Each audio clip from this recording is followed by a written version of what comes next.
Corona के इस काल में जब भी आप कोरोना वॉरियर्स का नाम सुनते हैं तो सबसे पहले आपके दिमाग में डॉक्टर और उसके बाद पुलिस कर्मचारियों की तस्वीर आ जाती है। लेकिन कोरोना वॉरियर्स का एक और वर्ग है जिसकी तारीफ करना शायद हर कोई भूल जाता है। जी हाँ, और वो है फायर ब्रिगेड के कर्मचारी, जो कि लगातार कोरोना काल में अपनी सेवाएं देकर लोगों की रक्षा कर रहे हैं।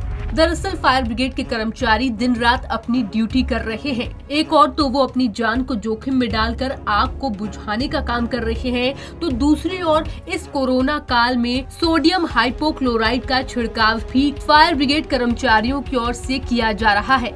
जी हाँ, बीते साल भी फायर ब्रिगेड के कर्मचारियों की ओर से शहर भर में सोडियम हाइपोक्लोराइड का छिड़काव किया गया था और इस साल भी कोरोना की दूसरी लहर के दौरान फायर ब्रिगेड के कर्मचारी अपनी ड्यूटी निभा रहे हैं और शहर शहर में सोडियम हाइपोक्लोराइड का छिड़काव किया जा रहा है।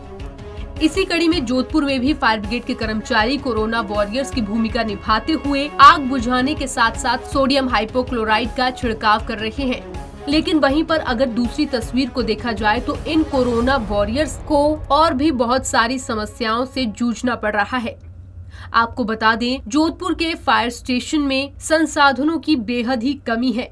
जोधपुर फायर ब्रिगेड के पास इस वक्त 18 दमकल की गाड़ियां हैं और लगभग 25 स्थायी कर्मचारी हैं और इतने ही कर्मचारी ठेके पर लगे हुए हैं। शहर के अलग अलग इलाकों में दमकल स्टेशन बनाए गए हैं, लेकिन जब इनके संसाधनों की तरफ ध्यान दिया जाता है तो पता लगता है कि फायर ब्रिगेड के पास 18 में से 12 गाड़ियां अच्छी स्थिति में नहीं है। नियमानुसार 15 साल से पुरानी गाड़ियों को शहर में नहीं चलाया जा सकता है, लेकिन दमकल की इन गाड़ियों को चलाया जा रहा है और साथ ही कई दमकलों के वाटर टैंक बिल्कुल ही खराब हो चुके हैं। जब भी गाड़ियां सोडियम हाइपोक्लोराइड छिड़काव करने के लिए जाती हैं, तो उन वाटर टैंकर्स में से पानी लीक होता है और साथ ही पंप भी खराब हो चुके हैं, जिसके चलते दमकल विभाग के कर्मचारियों को आए दिन बड़ा हादसा होने का डर सताता रहता है। जितनी भी हमारे पास में कंप्लेन आती है तो उस हिसाब से हम हमारे पूर्व में हमारे पास जितनी गाड़ियाँ थी तो हम उसके अंदर अपने छिड़काव में भेज देते हैं। बट छिड़काव में गाड़ियों के वहाँ जाने से क्या होता था कि इसके पंप वगैरह वो जल्दी है ना उसके ख़राब हो रहे थे, इंपेलर वगैरह।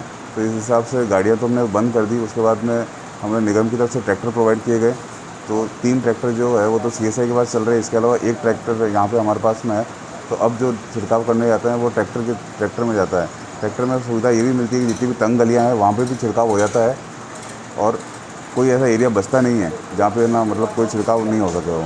और अभी तक लगभग जितने भी वार्ड है तो वहाँ पे सब जगह छिड़काव हो चुका है। इसकी क्वांटिटी तो मैं आपको क्या बताऊँ कि कम से कम 5000-7000 लीटर तो छिड़काव हो चुका अब तक। और आगे भी जितना भी हमारे पास कल पर से भी टैंकर आया था तो वो टैंकर को भी हमने भरवा दिया है और हम अभी भी रेडी है। कहाँ पर भी हमें कोई कार्य दे छिड़काव का तो वो हम करने के लिए तैयार है अभी भी। और इसके अलावा भी हम जितने भी फायर कॉल भले दिन हो या रात हो जब भी होते हैं तो पूरी मुस्तैदी के साथ में कार्य को अंजाम देने में सम्मत रहते हैं। बहरहाल दमकल विभाग के कर्मचारी इस मुश्किल घड़ी में भी कोरोना वॉरियर्स के रूप में काम कर रहे हैं। इसीलिए सरकार को चाहिए कि दमकल विभाग को आधुनिक संसाधन उपलब्ध करवाएं ताकि ये कर्मचारी अपना काम बेहतर तरीके से कर सकें और इनकी जान भी सुरक्षित रहे। पंजाब केसरी टीवी के लिए जोधपुर से जितेंद्र डूडी की रिपोर्ट।